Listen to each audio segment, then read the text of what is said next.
Tesla's 2026 aluminum-ion battery just entered production with verified specs. 9-minute full charge, 1,000 miles of real-world range, and 1.2 megawatt charging capability. Numbers that dwarf every lithium-based system on the road.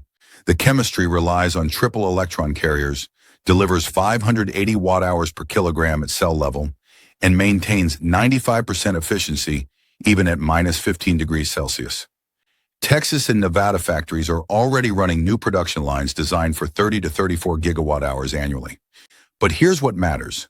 Why did Elon abandon lithium after perfecting it for 15 years? What risk did Tesla identify that made walking away the smarter move?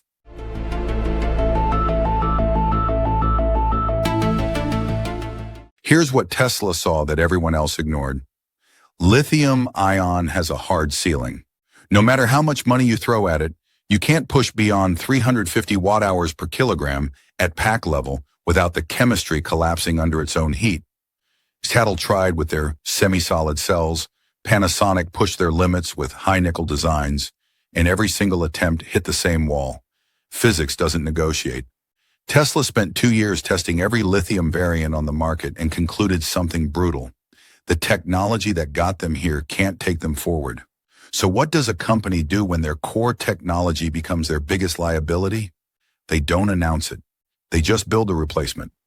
The first signals appeared in late 2023 when Tesla placed equipment orders that made no sense for lithium production. Wide-format continuous roll deposition lines, machinery typically reserved for aerospace composite materials. These systems allow aluminum-ion anodes to be cast in single continuous sheets over 80 meters long, eliminating the microscopic inconsistencies that plague segmented construction.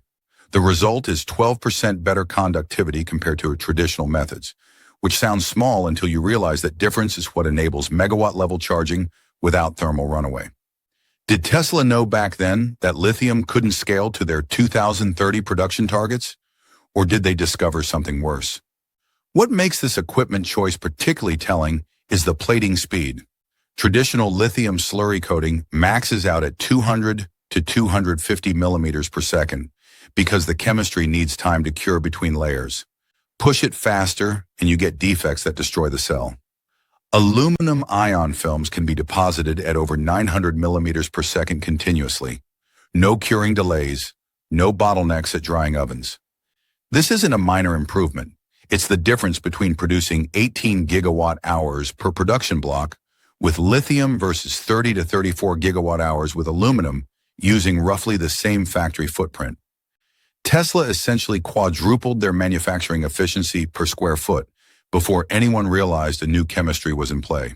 That manufacturing advantage directly enables what sounds impossible on paper, a 9-minute full charge for a 1,000-mile pack.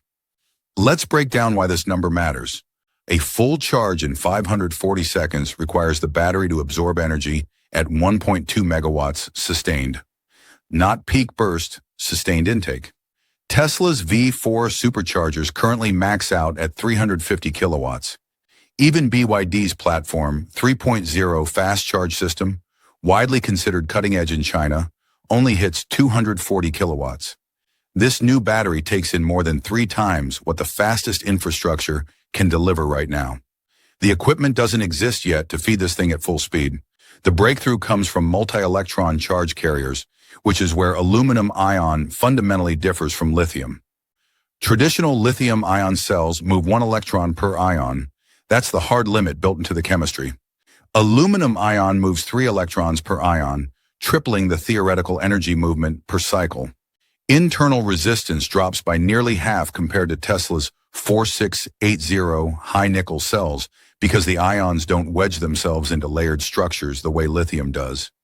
No intercalation means no microscopic fractures, no heat spikes, and no degradation from repeated fast charging. The chemistry just doesn't fight back. But here's where thermal management becomes critical. Aluminum's natural thermal stability means the pack stays under 42 degrees Celsius during peak intake, even at megawatt levels. Compare that to lithium packs that routinely hit 55 to 60 degrees Celsius during supercharging and require cooling cycles that slow the entire process. Tesla redesigned the cooling architecture using microchannel aluminum plates with 18,000 parallel capillaries. Technology borrowed from the Cybertruck's stainless backbone design. The system maintains cell temperatures within a 2 degrees Celsius, spread from module to module, something no lithium system, prismatic or cylindrical, has managed at scale. This uniformity is why 0 to 80% in 5 minutes doesn't sacrifice longevity. The chemistry operates within its comfort zone, even under extreme load. Think about what this means for the charging infrastructure gap. Tesla is preparing to deploy an entirely new ecosystem capable of megawatt throughput for consumer vehicles, not just semi-class trucks. The distance between what this battery can handle and what current chargers deliver is so massive that competitors will need years just to build the infrastructure to compete. Is this why Elon kept the project quiet for 2 years? To build a charging network before anyone realized lithium was obsolete? Now here's where the range claims get interesting, because every automaker promises breakthrough numbers that evaporate in real-world conditions. 300 EPA miles becomes 220 in winter, 180 if you're towing, and 150 if you drive over 70 miles per hour. The aluminum ion pack reaches 580 watt-hours per kilogram at cell level, nearly double the 4,680 high nickel packs, 260 to 300 watt-hours per kilogram. Even after adding cooling lines, bus bars, shielding, and Tesla's new aluminum honeycomb shell, pack level density holds above 420 watt-hours per kilogram. That's higher than anything commercially deployed in North America or Europe right now. The real shock comes when you check the weight. The full 1,000-mile pack weighs roughly 1,500 pounds, the same as the current 4,680 long-range unit in Model Y. Tesla doubled real-world range without adding mass, which means performance gains across acceleration, towing capacity, and thermal efficiency. Traditional lithium approaches require bigger packs, heavier casings, more active material, all of which add weight that kills the range you just gained. Aluminum ion breaks that cycle completely. This weight efficiency leads directly to longevity numbers that sound exaggerated until you examine the chemistry. Cycle life targets hit 9,000 cycles before reaching 80% retention.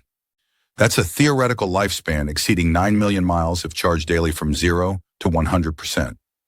Even if real-world wear cuts that in half, the pack still outlives the average American driver's lifetime mileage by a factor of 10. The battery outlasts the vehicle itself, which opens up an entirely new business model.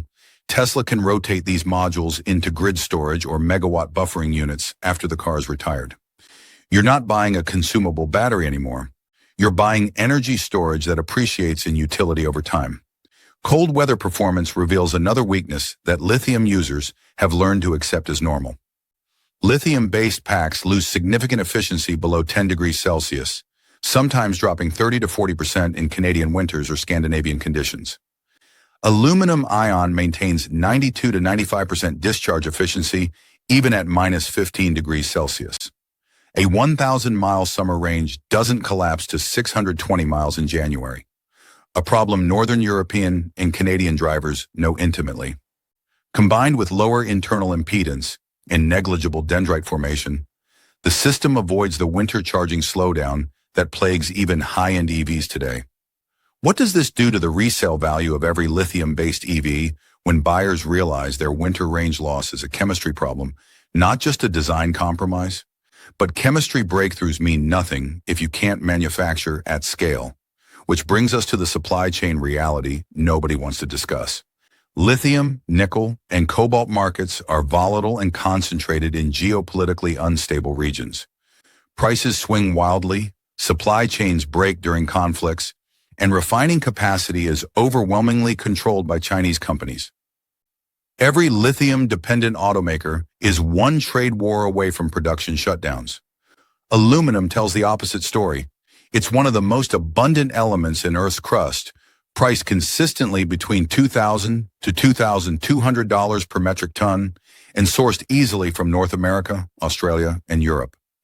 By switching to aluminum ion, Tesla reduces dependency on Asian refiners, dramatically lowers exposure to geopolitical risk, and cuts raw material costs per kilowatt hour down to $38 to $45 versus the $110 to $130 range, typical for high-nickel lithium packs. Even with cutting-edge energy density and megawatt charging capability, the aluminum-ion battery could actually cost less per pack than the current 4680. Lower battery cost translates directly to lower vehicle costs, which targets the segment most sensitive to price: commuters, suburban families, and buyers looking for practicality over prestige. If Tesla pushes a long-range vehicle below the $30,000 threshold, competitors relying on traditional lithium or sodium-ion chemistries will have little room left to compete on value. This isn't just a battery upgrade. It's a pricing weapon designed to force every other automaker into a cost structure they can't match. The land expansion around Giga Texas tells you everything about Tesla's timeline. They quietly added another 490 acres with permit language referencing high-energy fabrication structures and thermal effluent cooling channels. That phrasing matches exactly what megawatt-capable aluminum-ion production lines require. If those expansions proceed at Tesla's typical pace, full-scale production could hit 180 to 200 gigawatt-hours annually by late 2027, enough to power well over 2 million vehicles per year. Compare that to the entire U.S. EV market, which sold roughly 1.4 million vehicles in 2023. Tesla is building capacity to produce batteries for more vehicles than the entire American EV market currently sells.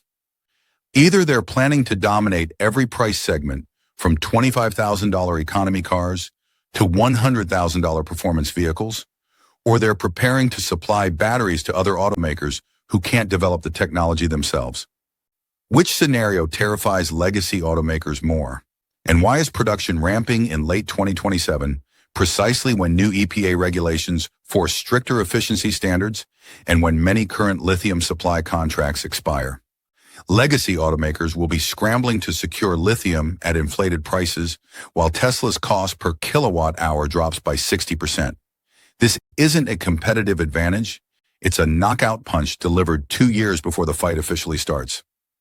Here's what Tesla saw coming that forced them to abandon lithium. The battery wasn't the bottleneck. It was the business model.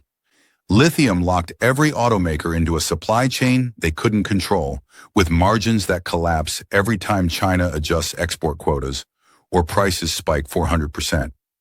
Tesla didn't walk away because lithium stopped working. They walked away because the economics fail at scale, and aluminum-ion breaks that dependency completely. This is why the 2027 production ramp matters more than the 9-minute charge or 1,000-mile range. Those specs prove the chemistry works, but 180 to 200 gigawatt hours annually proves Tesla can manufacture it cheaper than competitors can buy lithium cells. When rivals pay $110 to $130 per kilowatt hour for materials and you're paying $38 to $45, the price war ends before it starts. And this is just the beginning. If aluminum-ion works in vehicles, it works in grid storage, backup power, and eventually aviation. Tesla isn't just changing EVs, they're repositioning as an energy company that makes cars. Which Tesla model do you want to see get aluminum-ion first? Drop your answer below. If this breakdown clarified what's actually happening, hit that like button. Subscribe to Tesla Zone and turn on notifications. The next 12 months will separate companies who adapted from those who didn't see it coming. The battery war just became a different fight,